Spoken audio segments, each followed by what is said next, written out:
Mga kaibigan, may tao sa kabilang line. Hindi ko alam kung ano naisip at tumawag ito. Pero bago ko kausapin yung ating caller na si Karen ng Tondo, nais ko lang kaimbitahin. Alam niyo nung college ako, mga kaibigan. Pangarap kong pumunta ng ibang bansa. Nakapunta na ako ngayon.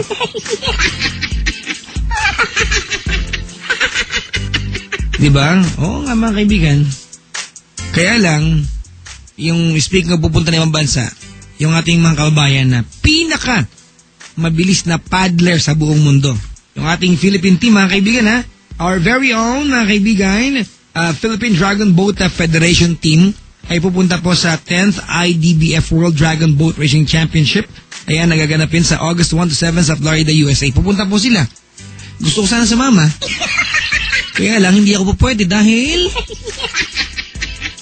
yun na nga lang, mga kaibigan, yun na nga lang pagpunta nila ay hindi sapat ang kanilang mga resources. So sila po ay pwede natin tulungan na pumunta ron at magkaroon ng maginhawang pakikipag-compete. Alam niyo po, silang world record holder. Walang mahalo, mga kaibigan. In 40 seconds, mga kaibigan, nagawa nila yung kanilang goal last time. So i-defend nila yan this time sa Tampa Bay, Florida, mga kaibigan. The 10th IDBF World Dragon Boat Racing Championship, mga kaibigan. August 1 to 7. Nakaalis na sila. Pero pwede pa rin pong mag-donate sa kanila through their BDO account, mga kaibigan. Last time kasi, alam niyo ba ito, nalaman ko kay Nicolia, last time po, mga kaibigan, nung nakipag-compete sila, yung bansa din, natulog sila sa lugar na, alam niyo na, hindi ko na nasabihin, pero nakakahabag. Walang halang bira, mga kaibigan. So ayaw natin yung kupunan natin pupunta doon, tapos diba? Kawawa naman sila. Tulong tayo, mga kaibigan. If you have extra or you wanna be part of the team kahit wala ka doon, mag-donate ka naman in cash, mga kaibigan, ha? Sa kanilang BDO account, kanilang account name, mga kaibigan, ay Philippine Dragon Boat Federation Inc. Ulitin ko lang, ha? Philippine Dragon Boat Federation Inc., mga kaibigan, with account number 500138656. Ulitin ko lang. With account number 500138656, or you can email Miss Marcia Cristobal at yahoo.com, mga kaibigan. Siya po ang presidente, ang chairman ng PDBF, mga kaibigan, Philippine Dragon Boat Federation. Alright, siyempre sumusuporta po yan, mga kaibigan, ang the number one energy drink, ang Cobra, the number one energy drink, mga kaibigan. Sa pakikibaka ng atlet ng Pilipino, gaya na ang ating PDBF team, ang Philippine Dragon Boat Federation team, mga kaibigan. Alright, meron tayong tao sa kabilang line. Medyo may sipon ako ngayon, pero kusapin ko to. Hello? Hello, Papa Jack. Hi, Karen. Hello po. Karen, hello. Kamusta ka? Medyo okay.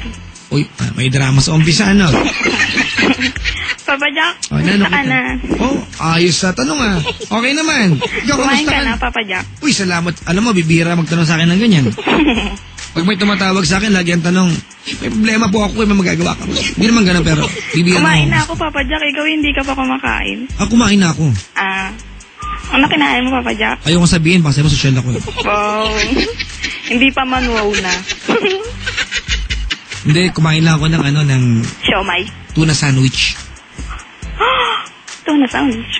Kumakahan naman to, pa. Sa Starbucks, Wow, social. Starbucks. Alright, sige, bagong pakialaman ng buhay ko, ano magagawa ko para sa'yo? Ay, ganon. Dali. Papa Jackie, lang po sana ako ng advice. Advice! Anong ginagawa ni Karen sa buhay? Maghahanap ng trabaho. Anong trabaho ang gusto mo? Office staff. Okay sa'yo, maging stapler sa opisina, ganun? Huwag na mo, Papa Jack. Ano satawarin ko doon? Calculator. Karen, tanggap ka na sa trabaho. Ikaw, nasa araw tayo, ikaw ay puncher. Wow! Ano yun? Tagabutas. Alright, Karen, kwentahan mo. Ano ang pag-ilingkod ko sa'yo? Yung cellphone, pakilayo. Cellphone. Get out. Dali, kwentahan mo ko. Papa Jack? May boyfriend po kasi ako ngayon. Kaya ano naman pala ano naman ngayon? Hindi. May problema. Opo. Talaga yung mga yan. Sige, dali. Actually, kasi, marami akong kasalanan sa kanya dati. Pero gumagawa na ako ng way para maayos ko yun. Teka lang, ito ba mga kasalanan mo? Nalaman ba niya ito? Po? Ito yung mga kasalanan tinatago mo o mga alam ba niya ito na? Hindi po. Alam niya po. Alam niya, paano nalaman? Nabisto ka? Hindi po. Parang gano'n na din po kasi na-offend ko din po sa kanya eh. Ano yung mga example ng kasalanan na nagagawang para sa kanya? Malaman-laman lang. Like nakikipag-meet pa din ako sa ex ko. Pero as a friend. Huwag mo kong lokohin ha. Yung mga bagay na yan, paniwalaan niya mga yan. Sige. Okay. Basta nakikipag-meet ka, ganon. Sige. Okay po. Tapos, nung nalaman niya po na nakipag-meet ako nung time na yon. Gaano katagal na ba kayo niyan nun? Hindi na po. Nung ex ko po. Hindi, nung boyfriend mong ngayon. Ngayon po. Para makipag-meet ka sa ex mo? 1 year and 8 months po. Ganon. Opo. Bakit mo makipag-meet ka sa ex mo? Po kasi, bali, friend na lang po talaga kami ngayon. As in, friend.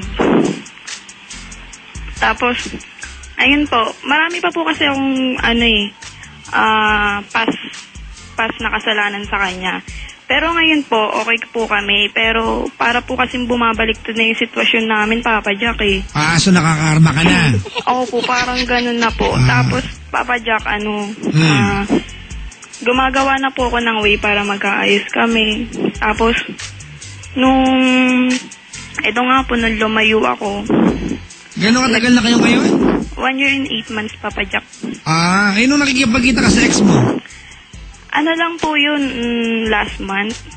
Pero lang po yun, Papa Jack, isang beses lang po yun. Hindi na po naulit yun. Ano nakain mo? Ba't ginawa mo yun?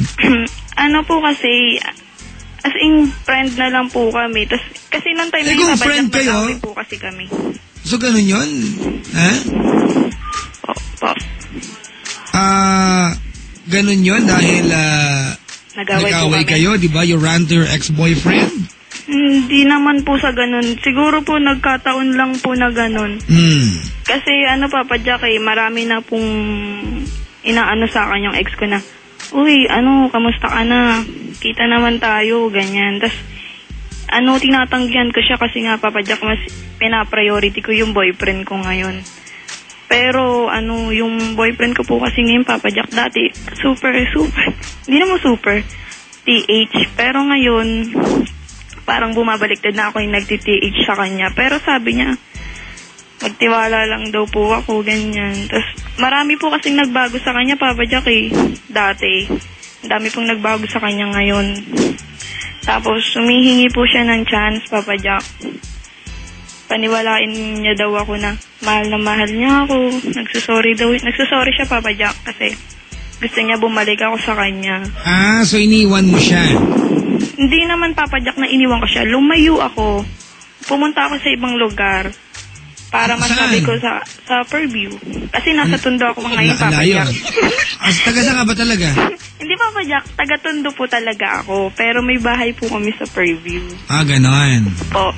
Tapos, nung sabi ko sa kanya, ayoko na, pagod na ako sa'yo. Sawang-sawa na ako sa mga panduloko mo sa akin. Kasi, Papa Jack, mahilig siya sa textmate. Parehas pala kayo Papa Jack, hindi naman po.